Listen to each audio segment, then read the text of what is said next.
live. I'm going to just ramble a little bit as there's a few seconds lag, and I want to make sure that you can see and hear me before I actually start teaching. And I just first of all want to welcome you to our beginner bootcamp today, our watercolor beginner bootcamp. I actually started calling it halfway through the promotion. I started calling it a watercolor splash course, which I think sounds so much friendlier than bootcamp.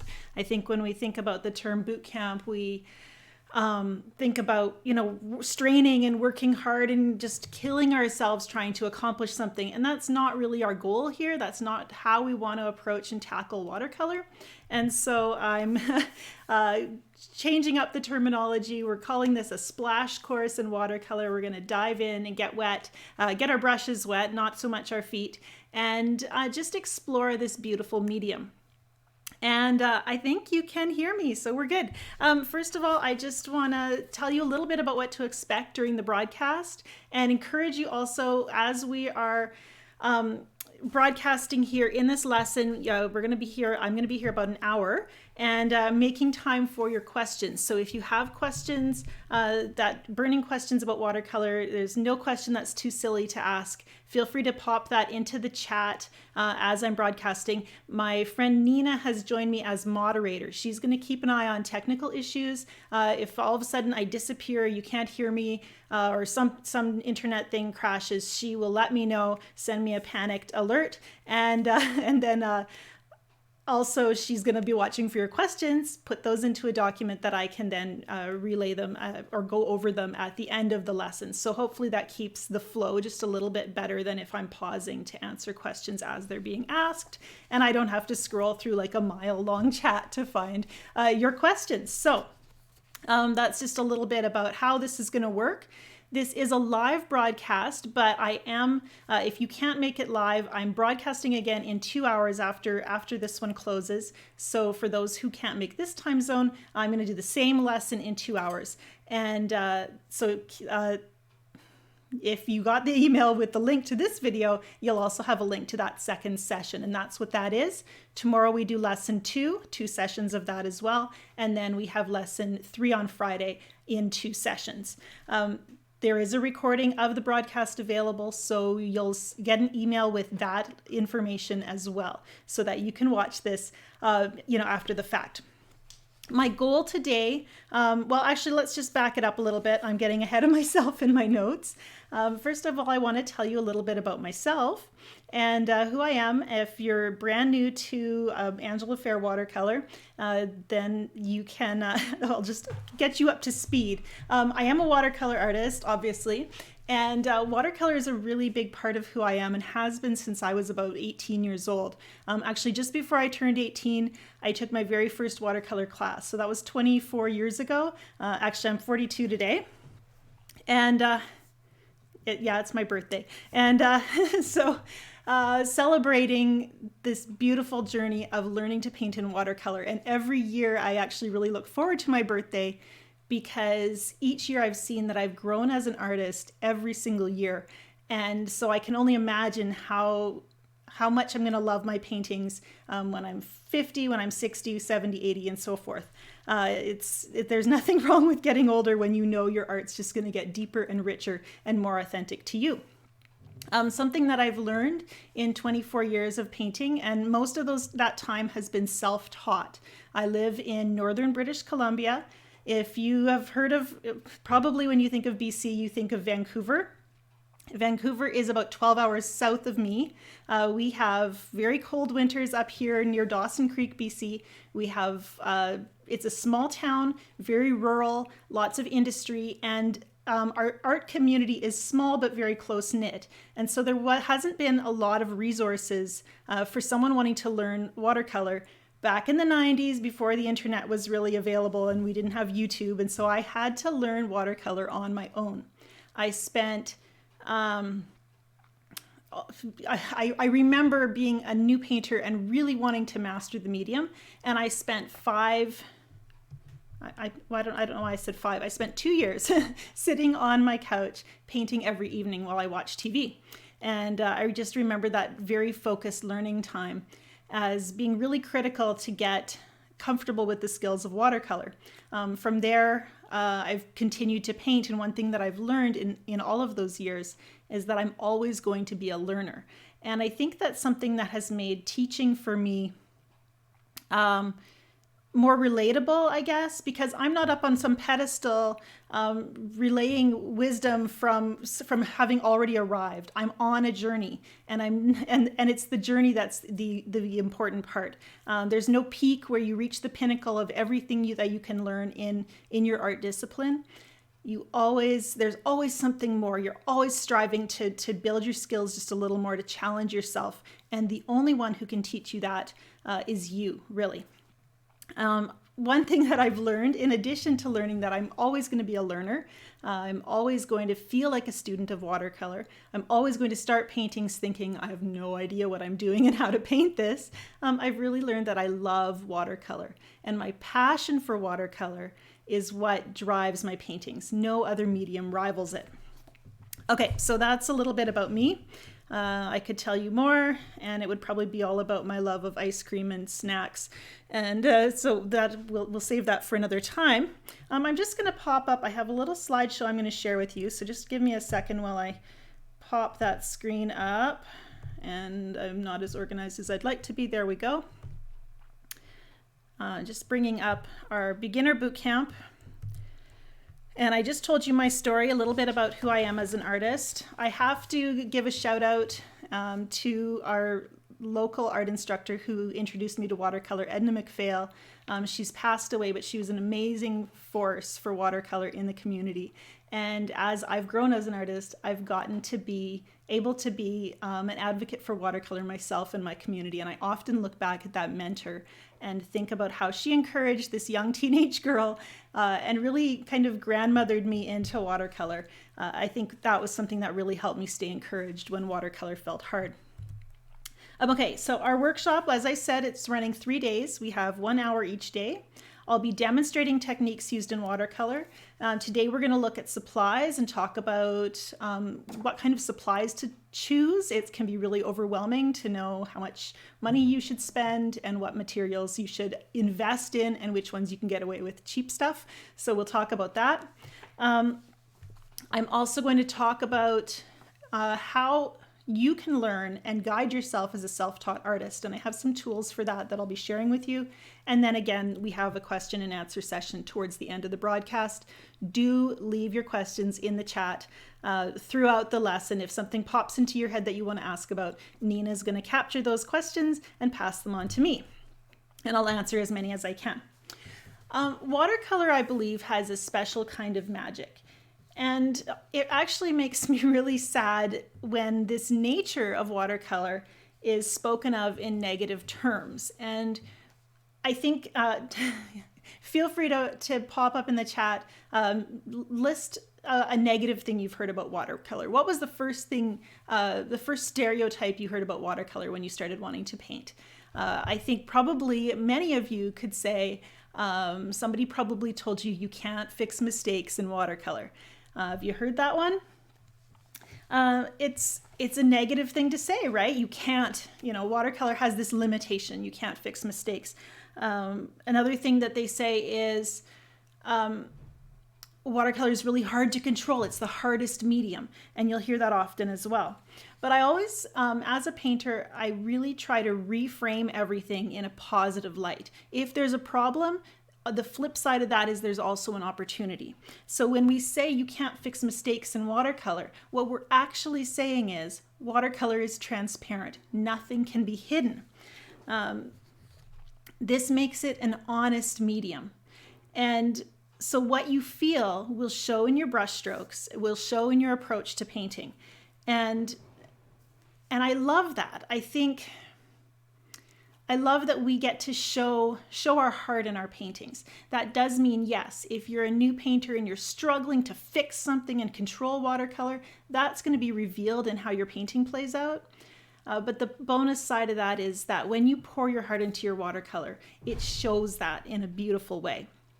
what is underlying our final layer of paint, all those layers that are underneath it, they're visible. They add this depth that you might not see in another medium.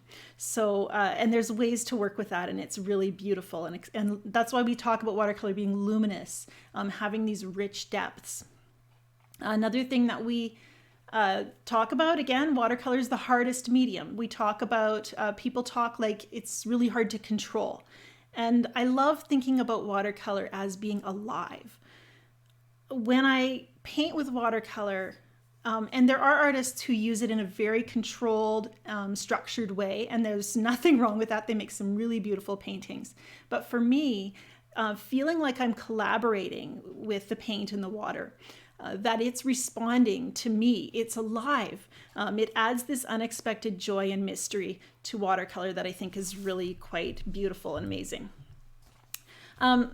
One more thing I want to share before we actually start looking at the painting surface, and that's talking about, do you have what it takes to paint in watercolor? And if you're here today, just say yes in the chat if you're wondering that. Do I have what it takes to be an artist? Do I have what it takes to paint in watercolor? Can I call myself an artist? If those are questions that run through your head, I want to know about it. Let me know.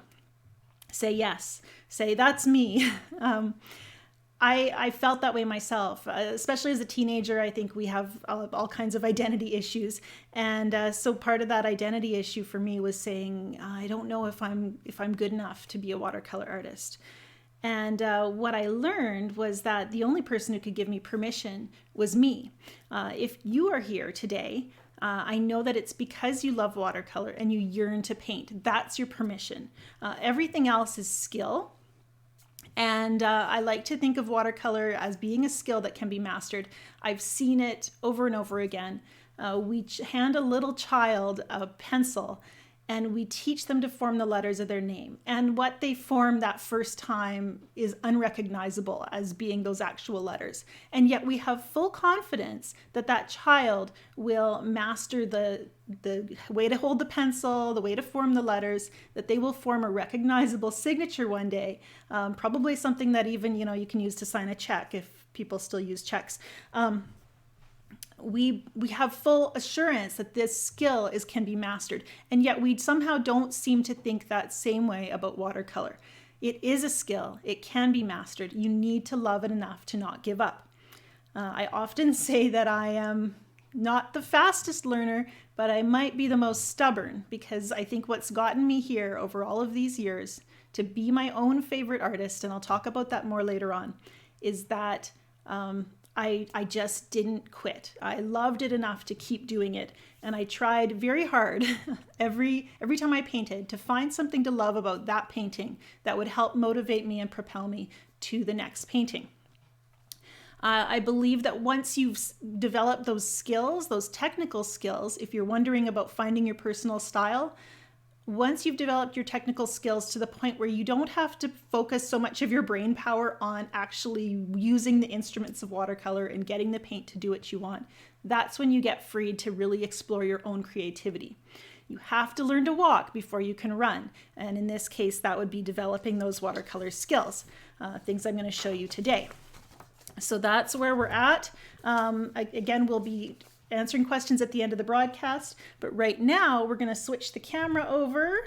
Bear with me while I change my over to my work surface. Hello. Here it is. We're going to take a look at some of the supplies used in watercolor. And there we go. Thank you so much, Nina, for monitoring the chat today. That helps me so much as I get to go through the material in a more efficient way. And I see some great questions popping up in the chat, just glancing here. Okay, so here I have a stack of supplies that I use in watercolor. I have a palette here that I've pre-filled. I've got some palettes that were provided by watercolor companies, and I've got some tubes of paint. So we're going to talk about paint first. First of all, the first introduction to watercolor that we have is the little cakes of paint that a child might get in a painting kit.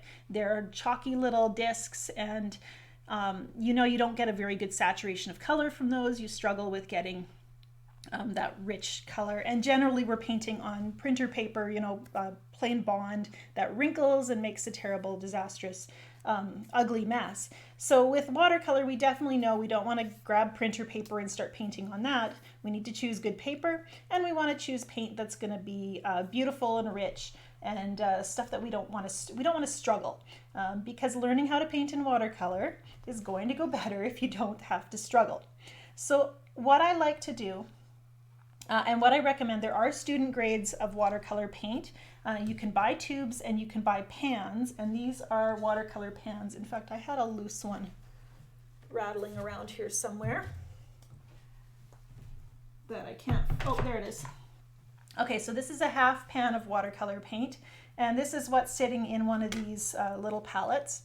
And the amount of paint in a pan, often the pans feel more affordable when you're standing in the store trying to make a choice, but you'll get so much more paint in a tube that gram for gram, you're getting a better value by buying your paint in the tubes. And the paint in these pans is the exact same paint that comes in these tubes. What Daniel Smith does, this is a palette from Daniel Smith. I like these new little palettes that they make, and that they provide space for you to add your own colors, which I think is really handy. This one is made by Core, and it comes in this nice little tin. They're both great brands and fun to paint with, give you beautiful rich colors. Again, you're only getting a fraction of the amount of paint in a pan than you would get in a tube. So again, gram for gram, the price is better if you buy tubes. However, if you're looking at paint, and one of these tubes can run between $20 and $40, depending on where you live, depending on the size of the tubes and how available they are in your area. You might decide you want to go with a student grade of watercolor paint, and that is just fine. I would avoid the really, really cheap watercolor paint. Like, I wouldn't go running to one of those big box stores and buy something that I'd never heard the name of, but Winsor & Newton makes a student grade, Grumbacher makes a student grade paint. You can get student grade paints, and generally I encourage you, if you're using student grade paint, enjoy them, use them without guilt until you get to the point where you start to notice a difference and you start craving that richer color that you get with the artist grade paints. And there's artists have strong opinions about supplies, so everything I'm saying, please do take with a grain of salt. You need to make up your own mind. That's another reason why I don't recommend going out and buying like a boxed set of watercolor paints. You can get by really well with 6 to 8 colors. Choose a warm and a cool red, a warm and a cool yellow, a warm and a cool blue. Choose a neutral, maybe a neutral brown, maybe a Payne's gray for your dark, and that's pretty much all you need really to get going. I like to have a nice bold dark in the palette, but even that you can get by without if you have rich neutral, or sorry, not neutral, rich primary colors to work with. I'm just grabbing a drink. Okay, so we're gonna set the paints aside. Again, use what you have and try out different brands. Get to know what you like before you spend a lot of money on paint. I use primarily Daniel Smith. I love the brand and the range of colors. I have way more colors than I actually need. This is my smaller travel palette, but I literally have over 100 different colors. You don't need that many to get by. And in fact, a smaller range of colors will help you to be a more confident color mixer. And I just squeeze my paints from the tube right into the palette here. And then I'm all set to paint. Depending on your climate, you might need to research different ways to care for your paints. If you're in a very humid climate, you might have trouble with your paints molding. Daniel Smith actually recommends putting a few drops of clove oil on a sponge and putting that in your palette when you close it up, and that's supposed to help arrest that growth of mold. So that's something to think about. There's some great tips on using paint in the chat, and you can see there's a lot of different ways of doing it. There's never just one way to do it.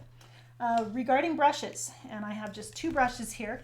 These are the brushes I use for 90% of my painting. This is the number 10 Escoda Versatile Rigger. It's a long, you can see it's got a really long body, It's considerably longer than your standard round brush.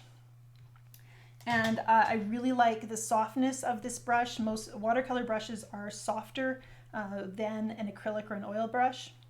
You can get synthetic or natural hair. The Escoda Versatile is a synthetic brush, but it has the softness of natural hair. And because of its size and its fine point, I can get both fine detail and I can fill a large area quickly. This brush is made by Cheap Joe's Art Stuff. It's the Scroggy's Loose Goose Dagger Striper, and it's just really fun for making skinny lines and like tree branches and things. So those are the two brushes I use most of the time. There are other professional artists who use flat brushes exclusively. And so, you know, again, what you use depends on your painting style and what you're comfortable with. Artists will tell you, watercolor artists will tell you to use the biggest brush you can get away with. And I didn't understand what that meant for a long time. But what I've seen is that watercolor artists, we have a tendency to overwork our paintings and work with a lot of fussy, tiny lines. So if you want to stay loose and relaxed in your painting style, having a bigger brush forces you to make bigger marks and to move a little more loosely, rather than zeroing in on that tightening up detail. Okay, paper. I'm just going to show you two different kinds of paper here, and we're going to talk about what the words on the cover mean. Both of these papers are ones I really like. Blick Premiere makes these blocks, and you can get them from dickblick.com. They are 100% cotton, and that is something I always look for. I refuse to use anything that's not 100% cotton. And unfortunately, this is where I'm going to start to sound like a snob, a paper snob. And I have to be a paper snob if I want to respect my watercolor, if I want to have that beautiful collaboration where I feel like the watercolor is responding to me. I need 100% cotton paper in order to do that. What I have found is that when you work with a paper that has a wood pulp blend, a cellulose blend, the paint just sits in a different way. It soaks in a different way. It lifts off more. It just doesn't work the same. And it's really hard when you're watching one of my tutorials here on YouTube. You're gonna struggle to get the same effects as I will with a cheaper student grade paper. That doesn't mean you should just, despair that you've spent all this money on paper that now I'm saying isn't good enough. But it does mean that you should be aware that paper is going to fight you on those loose and fluid effects. And, maybe it turns into your warm-up paper where you're working with mark making or mixing colors and getting to know them, and you're using the 100% cotton for the bulk of your painting. Some artists will say, well, why don't I just use a wood pulp paper for, all my sketches and studies, and then go to the 100% cotton for my serious paintings. The only problem with this is that there's a compensation that you have to do when you're working on that cellulose paper. You have to compensate for its limitations. And so then when you switch over to the 100% cotton, you have to then relearn your working method in order to get those effects that you're looking for. So there are ways you can save some money on watercolor paper. If I have here two pads. This is a block, so it's actually sealed on all four sides. And there's a little slit here that you slip, once I'm done painting, I just slip a knife along that edge and cut my paper loose. And that keeps the paper nice and flat while I'm painting. Blocks are really convenient, but they are the most expensive way to buy paper. Pads are going to be a little bit cheaper. And this is a sheet from a pad that I've just taped down. The tape will help the paper stay nice and flat as I'm painting. If this little board that I've taped it to, and this is a corrugated plastic, I buy them from sign shops. If my corrugated plastic is the right size, I'll actually use these little bulldog clips to clip my paper down rather than wasting time on taping. And it's just a standard masking tape. There are other artists who will talk about stretching their paper. They actually soak the page and staple it to a board, allow it to dry before they start painting. I have found that unless I'm painting really, really big, like several feet, 3 feet by 4 feet or something, I don't need to stretch my paper. That's my own preference. Again, try it, see what works for you. Regarding now where was I at? Oh, okay, so we talked about having 100% cotton paper. We also want to look at the numbers here, and we want to look at this description. 140 pound or 300 GSM, this is the thickness, this tells us the thickness of the paper. The higher the number, the thicker the paper. What the numbers mean is, I believe, how much a ream of paper weighs. So if you have 500 sheets of 140 pound paper, it weighs 140 pounds.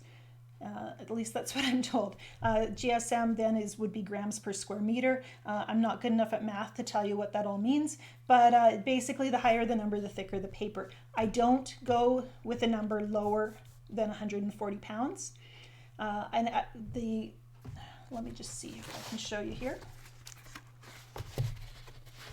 This paper here is the 140 pound, and it's like a card. So if you bought a greeting card, it's maybe slightly heavier than that. And so really nice thickness. 300 pound is even nicer. In fact, it's my preferred paper, but it is expensive. And so I don't buy it. I don't use it for everything. 140 pound is pretty adequate. You can also get 90 pound. I find that's too thin. It's going to buckle a lot when you're painting.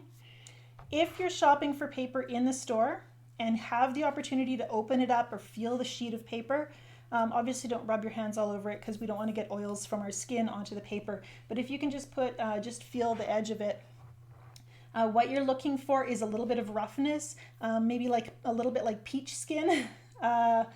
Anything that feels slippery has been treated with too much sizing. It's going to have, if it's slippery to your hand, it's going to be really slippery to the paint, and watercolor needs a little bit of tooth to be absorbed into the paper.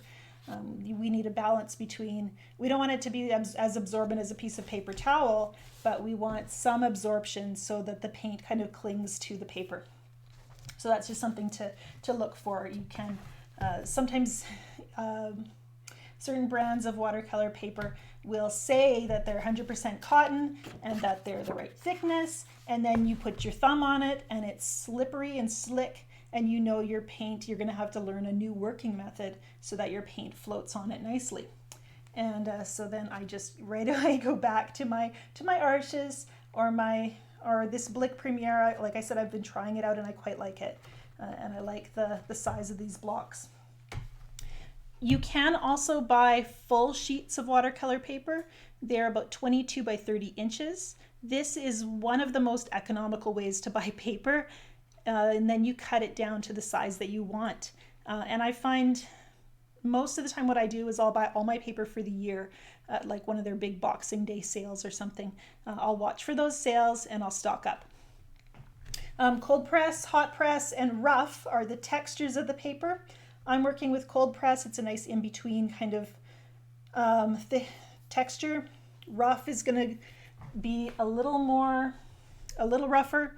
And the paint, if you're looking for fine detail, it's a little bit more of a struggle. The paint settles into the crevices on the paper a little bit more. And hot press is slicker, much smoother. And often, I don't know, some people say loose painters really like hot press. I haven't found a working method that I really love for hot press. I tend to just go back to cold press. It's my favorite, and you got to go with what feels right. Again, there is a link to a printable download for you on everything I've just shared about supplies. You can take a look at on in the description below the video. Okay, I'm going to take another drink of water, and then we're going to play with some paint. I love that we're doing 3 live lessons in a row, today, tomorrow, and Friday, because it gives me the chance to prep today. We're going to play with some wet and wet painting, first of all, and then we're going to work on the second stage in tomorrow's video. So we're going to keep it simple, and I'm working a little bit bigger than you need to. So if you're painting along with me at home, even just half this size. This is a 9 by 12 sheet, but you could go with 6 by 10 or whatever half of this is. Again, not using math today. I can't be expected to record video and teach and do math all at the same time. 2 out of 3 isn't too bad. So I'm just going to moisten my paper, and I'm using a spray bottle, which is another tool that I like to have on hand. And this one is inconsistent in how well it sprays. And as I've been spraying this, you can see I propped my board up on my water containers. I like having the stuff nearby so that I can tilt my board. Gravity is our friend in watercolor. Often I just tilt it up about 1 inch using that roll of masking tape. And I've spritzed my paper. It's not evenly moist at this point, so then I might go in with a brush and just start moving that water around. And we call this working wet and wet because we are starting with a wet surface. And I would encourage you, as we paint, work to be really observant of what's happening on your paper as you paint. The first thing you'll notice if you're spritzing your paper like this or wetting it with your brush, you don't have to spray it, wetting it with a paintbrush will work too, is that first wash of water will be absorbed really quickly into the paper. I mean, it makes sense. Paper that's been previously dry is going to be thirsty. So a lot of that moisture will just disappear into the paper right away. And sometimes I'll go over it twice. Because I sprayed with my spray bottle, it's actually wetter, as wet as it needs to be. Tilting helps take excess moisture right to the edge, and I can blot it here. And that should give me a fairly even layer of moisture on my paper. Another thing to watch for when you're painting is that awareness that the edges are going to dry faster than the middle of your page. And so we watch for dry spots as well. When I wet my brush, I have 2 water containers. I have one for cleaning my brush. Dirty water goes here.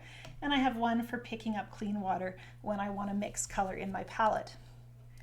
I've also used my spray bottle to mist my paint before we started here.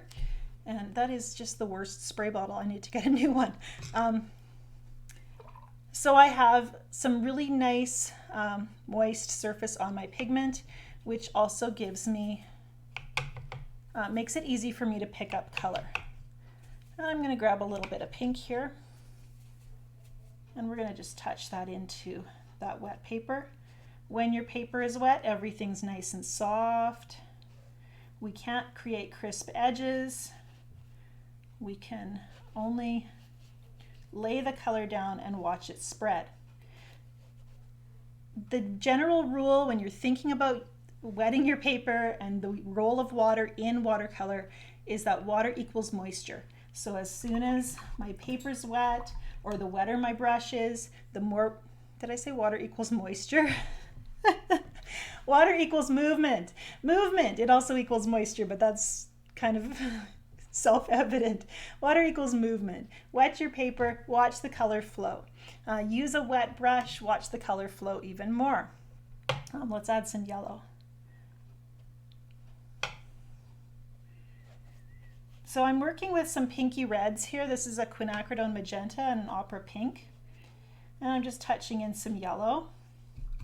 We'll let those colors flow a little bit. We're going to paint a flower tomorrow. So we're creating a background for that flower. And as we add that yellow, we can see it blending with the pink. And we're going to get a little bit of an orangey wash down below here. This is green gold, which is actually a really yellow green.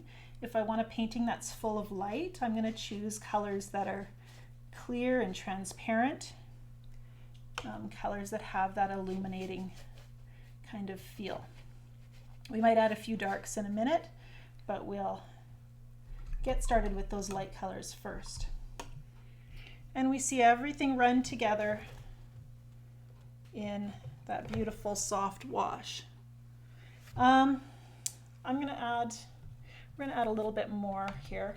And I don't have a lot of green in this palette, so I'm going to make some green. I'm going to use some phthalo turquoise and my yellow, which is benzamidalone yellow or something. I don't think I'm pronouncing that right. And that's going to give me a nice luminous green. And I get to do two things right now as I'm painting wet and wet. First of all, I get to create that soft background. It's planning ahead, which we want to do. The one thing I learned in those early years of watercolor painting were that the more I planned ahead, the better my results were. And now that I have skill and I know I know roughly what's gonna happen when I put my brush to paper, I can do more kind of intuitive and unexpected things. But in those early days, knowing, and even then I still plan, where's my light gonna be? Where are my darks gonna be? And I plan for those from that very first time my brush touches the paper. You can spatter a little bit and we see that color go down. The drier your paper, the less that color is gonna bleed out. But if we have a lot of moisture going on, it's gonna flow quite a bit. And we get this really beautiful effect. Again, we call this painting wet and wet. Wet paint on wet paper. A few things to watch for, trouble zones. I'm going to show you my cheat sheet here. Often when I'm teaching, and this might be something fun for you to do at home, often when I'm teaching I will give the students, we'll go through the techniques in just these small doses to create this cheat sheet to look at. Here we've got wet and wet, lots of movement, soft edges. That's what's happening here. Once your wet on wet area starts to dry, that's where we start to have the opportunity to create these blooms, and that's not always an opportunity. Sometimes that's something we don't want to see happen. This is a first wash I did of a tulip for a different class that I was teaching. And you can see all of these little feathery edges in here, and especially right along the edge of the paper, this one that goes the whole length of the page. And that is an imbalance of moisture. As your paper is starting to dry, one part of the paper is wetter than everything else, and that excess moisture is pushing against the drying wash. If you're getting that issue with blooms, and they're everywhere on this paper, it's incredible. And that's partly because this is one of those cellulose blend papers that I was talking about. If you're getting blooms, it is because things aren't drying evenly. You have moisture pushing against a drying area in the other spot on the painting. We can use that to create beautiful effects, but it can also feel like a curse when you have a smooth effect you're trying to create and that those blooms start happening. I watch my painting at this stage as it's drying. I don't just walk away immediately, but I just pause for a minute and I take a look. Here I have, the paper does ripple slightly, so there's a little ripple right here where the water is collecting. So I might tilt just a little bit more and then blot that excess color, and that's one way to prevent that bloom. I can see some moisture actually flowing down from this area, and it's just flowing to the edge of the paper, and that gives me that chance to kind of blot any excess moisture off the page. I don't have a lake here. Things are shiny. They're not just giant puddles, and you can see as I tilt there's excess moisture that accumulates right here, and then I just blot it away. You can also use a thirsty brush to blot excess moisture. So if you have a puddle like that in the middle of your page and you don't want to tilt, you can take your brush, just blot the moisture out of it, and use the brush to lift and suck up some of that excess moisture. I think this is going to be really pretty to paint on tomorrow once we've given it a chance to dry. Just another look at working wet and wet. And this gives us the chance to have a background for our painting. If I were to paint, and I don't think I have it here. Yes, I do.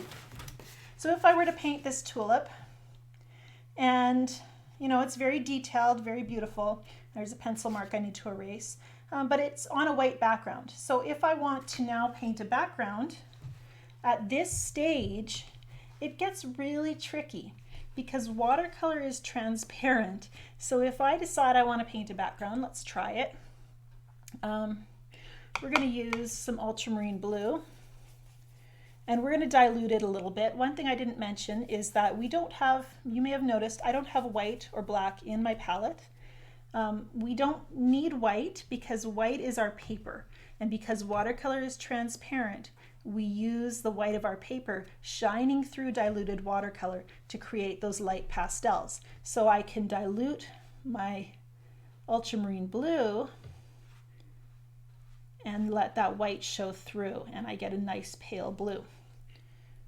I'm going to use a little bit of water. If your color goes down too dark, you can use a little water to pull it out. Again, this is that less than ideal paper, and I can see I'm already fighting trying to keep the balance of moisture on the page nice and even. And right now I'm just painting quickly wet on dry, and I'm going right up against the leaf here. But if I overlap the leaf, if my brush slips and I overlap, and I think hopefully you can see that, that thin layer of blue overlapping the green is visible. So I'm actually getting doubling up on my outline there. I'm also needing to work quickly because as my paper dries, I have to start worrying about my edges. And my tulip is already full of hard edges because I painted this tulip on dry paper. You can see there's a nice strong line.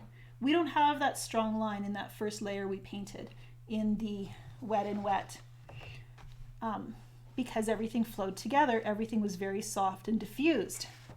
But in this one, and that's really not, it did blend out a little bit, but it's not as nice as I would like it to be. It started to dry right here. So anywhere that you're painting, if you're painting on dry paper, trying to be really neat around the yellow of the tulip here. If you're painting on dry paper where your brush stops, you create a line. And that line stays until it, if it dries, it's there permanently. If you continue painting, you get to pull that line out and soften it. But what I've learned is that lines are really powerful. When you have a line in your painting, a crisp edge, a hard edge, that demands attention. What's the first thing we look at in this tulip painting? We look at the flower. It's full of edges. It's strongly contoured. The background is just here to be a supporting element. And again, I'm trying to work not to overlap anywhere. And actually I left a white space there where I didn't quite touch the petals with my background. And that's not ideal because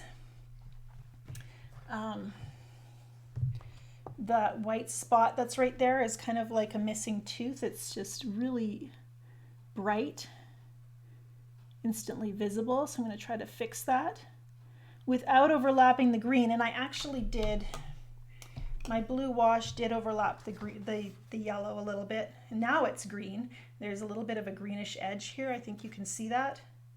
And I don't have a nice smooth effect, although that's kind of pretty, the different textures of blue that I have. But because the background was the afterthought, now I have this issue with overlapping color where the background overlapped. Instead, what I could have done is what we're doing here.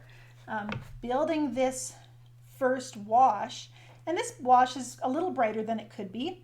I could have gone even paler, but this, here we can see that there's probably going to be a flower right here. Here, this is probably going to be a leaf or a stem, and this is, this is a beautiful soft background, or we could use it to build up more detail. So we have actually more options when we plan ahead and start that background. We are going to be painting flowers tomorrow.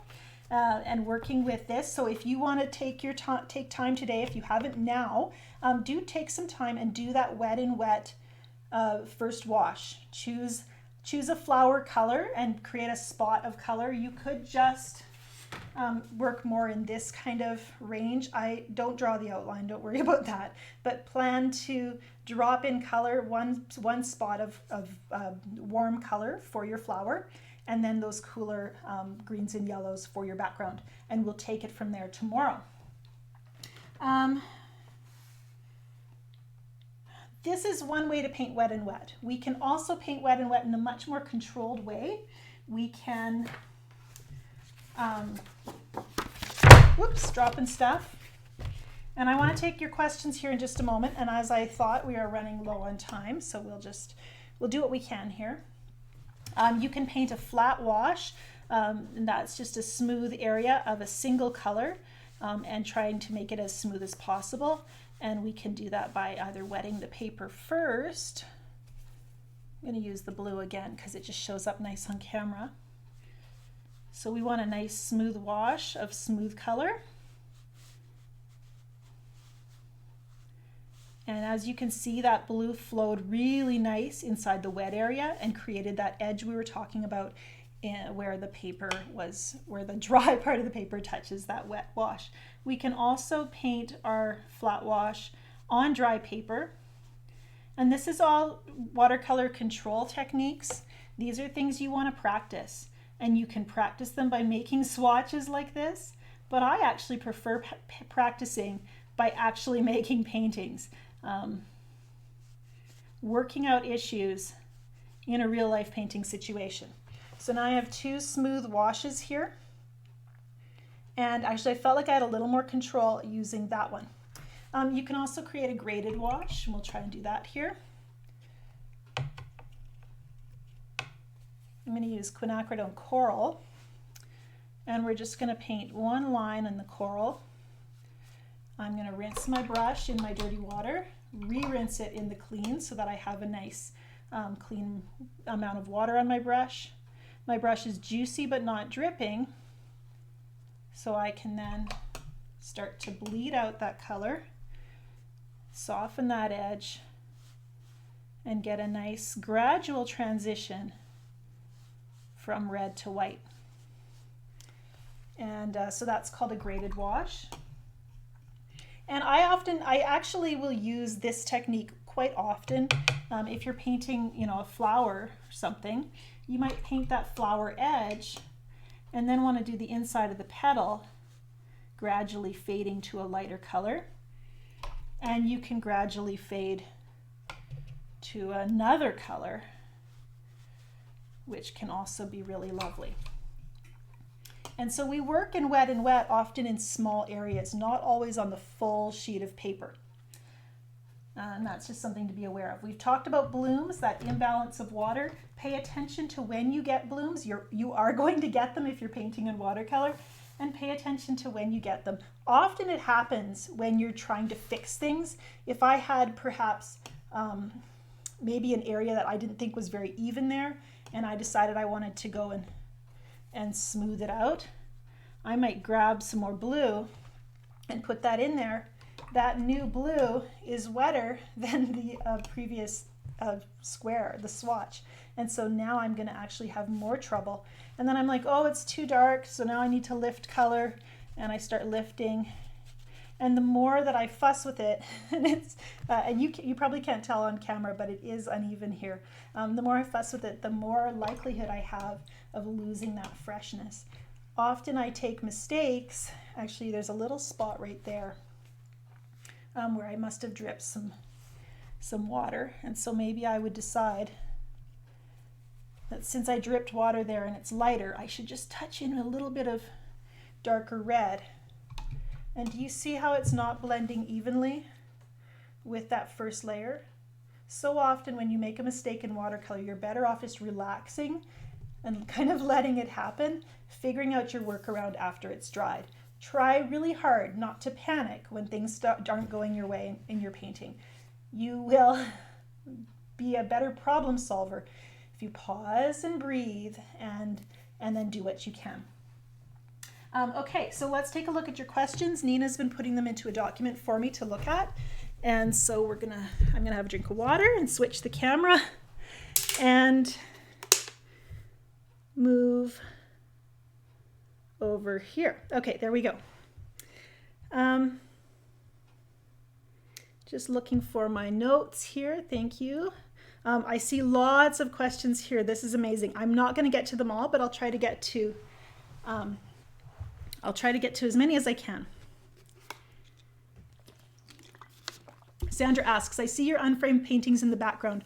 Are they watercolors which are then mounted on canvas, or watercolor paper attached to stretchers before painting? I have done both, Sandra, and I actually have a tutorial on how to mount your watercolors on a panel. If you do a search for that, alternate framing methods for watercolor, you should be able to find it there. This lesson, yes, you can rewatch the broadcast using the same link to the broadcast here. Sandra says, I'm using salt and having trouble getting the effect other artists have achieved using salt on their paintings. Salt effects are very variable and unpredictable. Sometimes it's a color issue. Certain colors don't respond well to salt. Sometimes it's a water balance issue. It's really hard to diagnose. Getting those great effects with salt, a lot of times it does depend on which paint you're using. I'm wondering if this course will include anything about watercolor pencils. I've found that watercolor pencils are a very different medium from painting in fluid watercolor, so I don't teach on that at all, no. What 3 colors from the Daniel Smith watercolors bring you joy when you use them? What a great question. It depends. Right now, my favorite colors are the green gold, the cobalt teal, and if I had to pick a third, maybe opera pink. That way I get a nice triad as well. But I love the bright, pure colors that go down really clear. Sandra says, I'm having issues with getting bright colors. I use M. Graham tubes.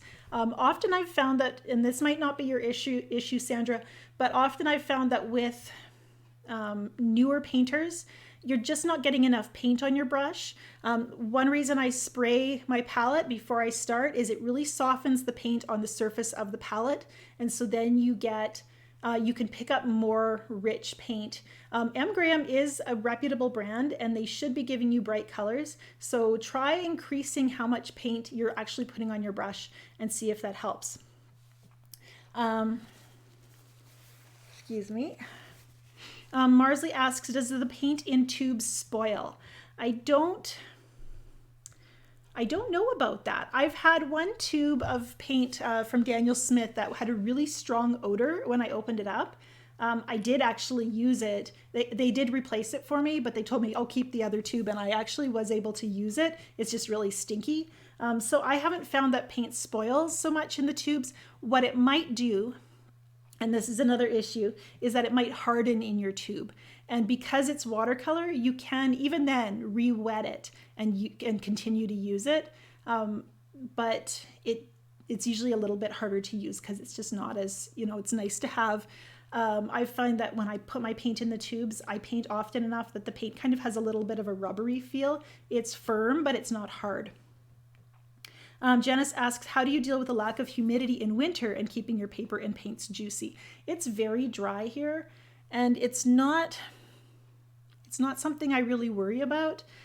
My paint stays moist enough. I keep it in covered palettes, and it stays moist enough that I can use it. It doesn't really get really hard and cracked. And I think that wherever you live, whatever climate you're in, you adapt your working methods so that you're able to compensate for either the humidity or the dry heat. So, it's just painting enough to really develop strategies for working around them. Suzanne asks how long watercolor tubes last. Again, as long as you can get the paint out of the tube, you can use it. Which brands have good tube sets? There's so many out there. I can't really say there's, these are the ones that are good and don't try any others. But a few I can list would be Daniel Smith, Core, which is spelled Q-O-R. I showed you their little palette earlier. M. Graham Sennelier makes really nice paint. It does not dry in the palette, which is one thing to be aware of. It's made with a honey base, and so it stays a lot more liquid. Winsor & Newton is the one brand that says you should not use their tube paint in your palette. They say it dries and it does seem like it cracks and dries really hard. Christiane asks, is it a problem to mix or work with some student grade and some professional grade? I do notice the paints behave differently. I started out as a broke teenager and I used what I had and I upgraded as I could afford it. I never really noticed a difference. I never noticed real issues with mixing student grade and professional grade, aside from I think there just becomes a point where you're not satisfied with student grade anymore. Carol Anna asks, what is a neutral brown example? Yeah, I did mention having a neutral in your palette. I like burnt umber. It's really beautiful when mixed with cobalt blue or ultramarine blue to get a gray. Yeah, my round palette comes from robax.com. I can put a link to that in the description. I will also put a link to that tip on keeping the paint fresh in your palette. I love seeing that so many of you were so quick to answer the questions as they were asked in the chat. Thank you for doing that. I love that we get to collaborate and share information.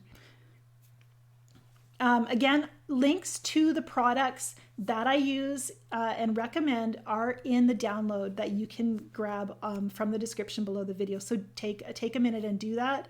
You should also have received it by email. If not today, then tomorrow.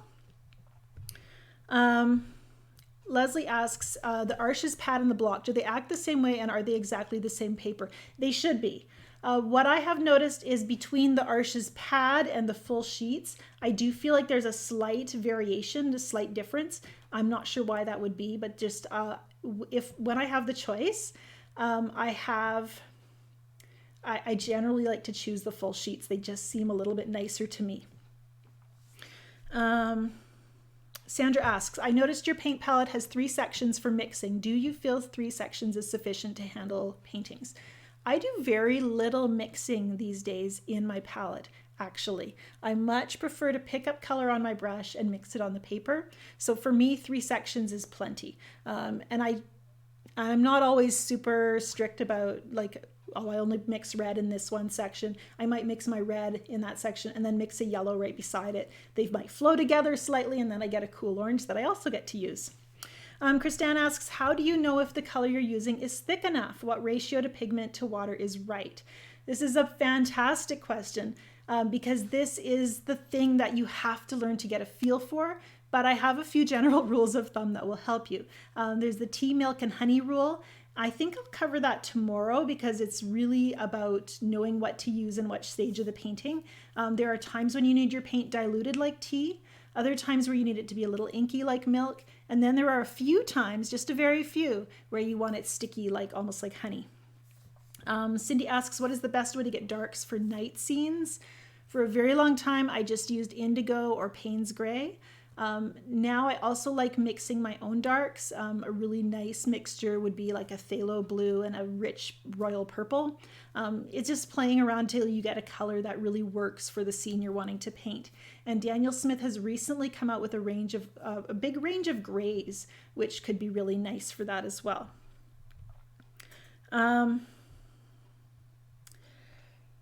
Les asks, if you have a bloom, can you go over it? We're going to talk about fixing mistakes either tomorrow or Friday. We'll just see how much time we have.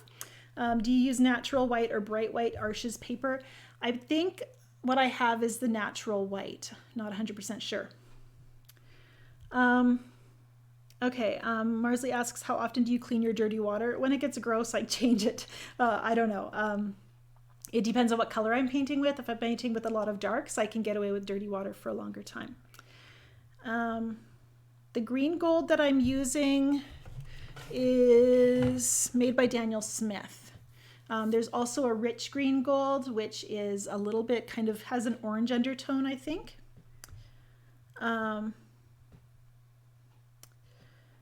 Okay, Leah asks, have you made your own blocks cutting paper and using a hot glue gun? No, but I think that's a really cool idea. I actually have friends at a print shop in town, and so I have been tempted to just take it to them because they actually make pads of paper, and I could very easily get my own blocks made there. Barbara asks, what do you think about water brushes? I have yet to find a water brush I really like, Barbara. Most of the time they just don't, they're either not big enough or they just don't have the movement that I like. So I'm pretty loyal to my Escoda Versatile. I'm actually talking to Escoda. I would love to collaborate with them on making my own line of brushes. So that's on my list of things to do. I also had a question. We're just going to wrap up here. We're right on time. I'm amazed by that. Tomorrow, come back. We will paint on our first layer, our wet and wet wash. If you want to make 5 or 6 wet and wet washes, I will not stop you. That is a great way to practice just getting a feel for the movement of paint and water on that wet surface. And really take the time to observe. Don't rush. Pause, look, breathe. I think I do my best painting. I know I do my best painting when I'm relaxed and present in the moment. Okay, so I had a question about watercolor mastery. How will I know when if I'm ready for the mastery course? I'm going to be talking to you about watercolor mastery probably on Friday.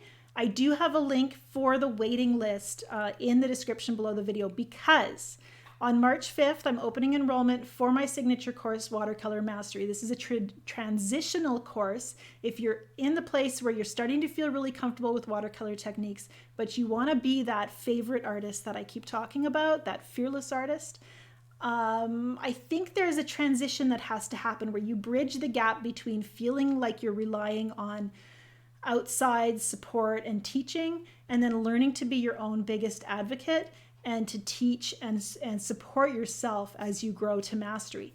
And that's what I designed Watercolor Mastery to do. During March, the enrollment week of March 5th to 12th, I'll be sharing how to know if you're ready for mastery. I don't want you there if you're going to be overwhelmed and you're just not ready for it. So we really work hard during enrollment week to make sure that you know that this is the course for you. I'll have a live lesson about that as well. So even if you're not sure you're ready, that doesn't mean you're not ready. I've had a lot of students who said, I didn't think I was ready, but I'm so glad I took the course. So feel free to sign up for that, and you'll get to hear more about that during enrollment week. We'll really work hard to make sure that this is something that's right for you. Thank you for joining me today. If you missed part of this broadcast or all of it, I'll be back in a couple of hours. We'll do it again. And if you just want to watch it again, you can do that anytime. You have the link to this YouTube page, and yeah, you can just hit the replay and just watch it again. I know we covered a lot of information, and there's lots more to talk about, so we'll do more of that tomorrow. Thank you for joining me. I'm ready to hit the stop button and just, but yeah, thank you for being here. Nina will be back with me tomorrow. We're gonna, at the same time, same place, we're gonna take that next step, build up, make a little painting. So I'll see you tomorrow. Bye for now.